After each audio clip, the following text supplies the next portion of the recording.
Doszło do największego cyberataku na energetykę Polski od lat. Grecja rzuci wyzwanie Polsce na budowie hubu gazowego. Ma ruszyć polowanie NATO na flotę widmo Rosji po precedensie, wobec którego Kreml pozostał bezradny. Jest 14 stycznia 2026 roku, nazywam się Wojciech Jakubik, a to jest codzienny przegląd informacji sektora energetycznego i paliwowego Energy Drink. Zapraszam.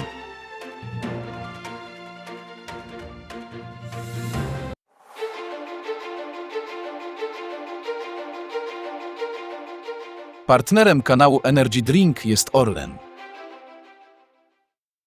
Zaczynamy jak zawsze od informacji dnia. Jest precedens. Nadchodzi polowanie na flotę widmo Rosji, na które liczy Polska. Precedensowy abordaż dokonany przez USA i ustalenia prawników z Wysp Brytyjskich zapowiadają nadchodzące polowanie na tankowce floty widmo Rosji, na które liczy Polska, obawiająca się o bezpieczeństwo na Bałtyku. Efektywność sankcji naftowych Zachodu wobec Rosji zależy m.in. od tego, czy Rosjanie znajdą sposób na ich omijanie. Jeden z nich to wykorzystanie starych tankowców z wątpliwymi dokumentami, czyli floty widmo. Blokada tej floty to szansa na przełom. Według danych rządów Ukrainy i Stanu z ostatniego kwartału 2025 roku flota widmo Rosji stanowi około 1200 jednostek, które dostarczają ropę rosyjską z naruszeniem sankcji G7 w postaci ceny maksymalnej oraz embargo na dostawy. Do tej pory głównym sposobem na blokadę było wpisywanie poszczególnych jednostek na listę sankcji po udowodnionym przypadku szmuglowania ropy. Royal United Services Institute Rusji opisuje, jakim precedensem jest wykorzystywanie fałszywej flagi przez rosyjskie statki. Tankowiec Bella 1, podróżujący pod fałszywą banderą Gujany, został zatrzymany na wodach międzynarodowych. Rusji podkreśla, że konwencja ONZ o prawie morskim pozwala zajmować statek pozbawiony flagi, a co za tym idzie bezpaństwowy. Taka jednostka może zostać podporządkowana prawu podmiotu, który dokonuje zatrzymania.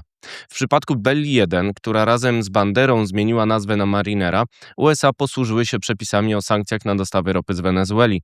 Nie pomogła zmiana malowania oraz rejestru na sugerujące pochodzenie z Rosji. Rosji przypomina, że zmiana flagi na morzu zdarzała się w przeszłości w wielu przypadkach, jednak w tym przypadku zmiana nastąpiła w trakcie pościgu i według USA oraz wspierającej akcję Wielkiej Brytanii ta jednostka nie miała prawa zmienić sobie flagi w trakcie pościgu. Zmiana flagi albo wręcz zakupienie takiej podczas pościgu wygląda na niezbadany obszar międzynarodowego prawa morskiego. To jak rozwinie się ta sytuacja może mieć wpływ na podobne zatrzymania w przyszłości. Będzie także miało wpływ na to, jak narody będą chronić swoją żeglugę, podsumowuje Rosji. Ten ośrodek ocenia, że przypadek Belli 1, czyli Marinery, może posłużyć jako precedens do kolejnych zatrzymań tego typu. Tymczasem według BBC wspomniani Brytyjczycy znaleźli już podstawę prawną do polowania na flotę widmo wzorem USA. Brytyjska ustawa o sankcjach i praniu pieniędzy z 2018 roku może być podstawą do użycia siły wobec tankowców, które szmuglują ropę z Iranu, Rosji czy Wenezueli. Procedura będzie miała zastosowanie wobec każdej jednostki, która nie ma legalnej flagi. Poza podstawą prawną precedensem jest też fakt, że Amerykanie zdołali zatrzymać tankowiec Bella 1 Marinera pomimo ochrony udzielonej tej jednostce przez marynarkę wojenną Rosji, w tym okręt podwodny.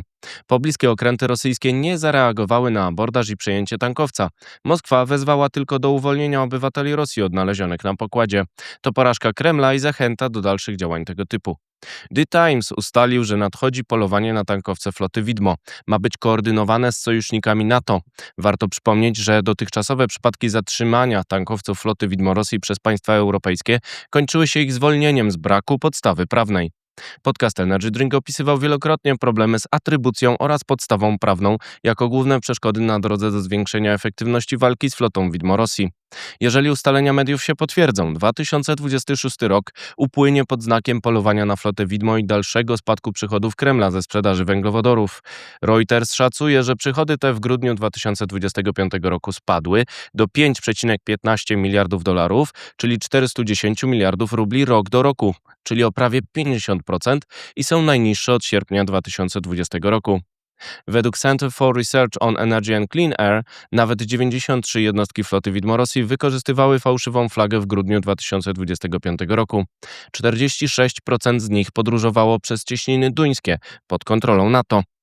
Polowanie na flotę widmo może mieć zatem także znaczenie dla bezpieczeństwa żeglugi i dostaw surowców przez Morze Bałtyckie, a zatem może być kluczowe dla Polski, która zainspirowała misję ochrony NATO na tym akwenie.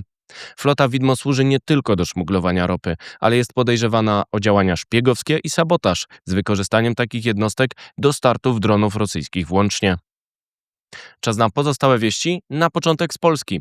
Cyberatak na Polskę. Minister energii wziął 13 stycznia udział w pilnym posiedzeniu Komitetu Bezpieczeństwa Państwa. Poinformował media o największym cyberataku na polską energetykę od lat. To nie był przypadek. Mamy kilka hipotez, a celem mogło być zaburzenie systemu poprzez uderzenie generalnie w OZE. Badamy atrybucję, ocenił minister energii Miłosz Motyka, a więcej na stronie energydrink.today. Turbiny z Francji.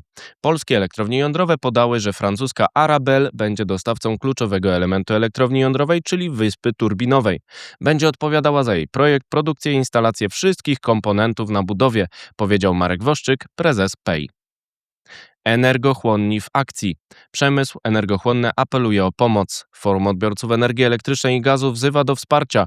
15 stycznia zespół do spraw taryf przy resorcie energii zajmie się rozwiązaniami na rzecz obniżenia cen energii dla przemysłu, w tym poprzez inne rozliczanie opłaty jakościowej. Słowacy i konkurencja. Polacy zachęcają Słowaków do wzięcia udziału w procedurze, która pozwoli zarezerwować część mocy drugiej jednostki pływającego gazoportu w Zatoce Gdańskiej. Inwestycja może umożliwić wzrost konkurencyjności na polskim rynku gazu, a więcej na energydrink.today. Teraz wieści z Europy. Droga energia. Ośrodek ICIS, cytowany przez Montel, przewiduje wzrost liczby godzin z ujemnymi cenami energii w Europie. Jednocześnie spodziewa się, że Polska będzie w 2026 roku najdroższym rynkiem hurtowym energii. Grecja kontra Polska. Grecy chcą w 2026 roku przeprowadzić procedury rynkowe mające zainteresować rynek gazu szlakiem zwanym korytarzem wertykalnym prowadzącym na Ukrainę. To konkurencja wobec dostaw przez Polskę. Grecy chcą powiązać temat z układem o rozwoju dostaw LNG z USA do Unii Europejskiej. Grenlandia stoi z Danią. Premier Grenlandii Jens Frederik Nielsen potwierdził związek z Danią przed rozmowami z USA w Nuuk. Jesteśmy zjednoczeni z Królestwem Danii, powiedział dziennikarzom, stojąc obok duńskiej premier Mette Frederiksen. 14 stycznia odbędą się rozmowy z wiceprezydentem USA o przyszłości wyspy. Nowe sankcje. Unia Europejska planuje przedstawić 20. pakiet sankcji wobec Rosji w 4. rocznicę inwazji na Ukrainie. Ma zawierać restrykcje wobec krajów trzecich i rafinerii odbierających ropę rosyjską. Trwa dyskusja o zakazie usług morskich, które wykluczyłyby tankowce floty widmo z rynku. Jeszcze wieści ze świata. Wygrana w sądzie. Akcje duńskiego Ørsted zyskały 13 stycznia ponad 5% wartości po decyzji Sądu Federalnego USA o zgodzie na wznowienie prac przy projekcie morskiej farmy wiatrowej Revolution Wind zatrzymanych decyzją administracji Donalda Trumpa. Spowolnienie elektryczne. Według szacunków Reutersa rejestracja samochodów elektrycznych na świecie ma spowolnić w 2026 roku przez spowolnienie gospodarcze Chin oraz luzowanie celów elektryfikacji na świecie, w tym w Unii Europejskiej. Ataki na flotę widmo. Źródła rosyjskie informują o atakach na co najmniej 4 tankowce floty widmo Rosji zmierzające do naftoportu w Noworosyjsku na Morzu Czarnym. To Delta Harmony, Matylda, Freud i Delta Suprema. Dronopad Ukrainy ogranicza możliwość handlu ropy z użyciem tego szlaku. MIGA. Make Iran Great Again, napisał Donald Trump w wiadomości obiecującej protestującym w Iranie wsparcie. Źródła Axios przekonują, że Steve Witkoff spotkał się potajemnie z wygnanym księciem Iranu Rezą Pahlawim.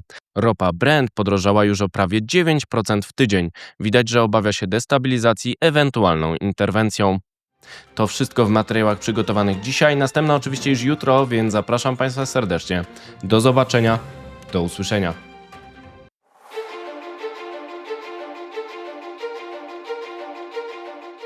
Partnerem kanału Energy Drink jest Orlen.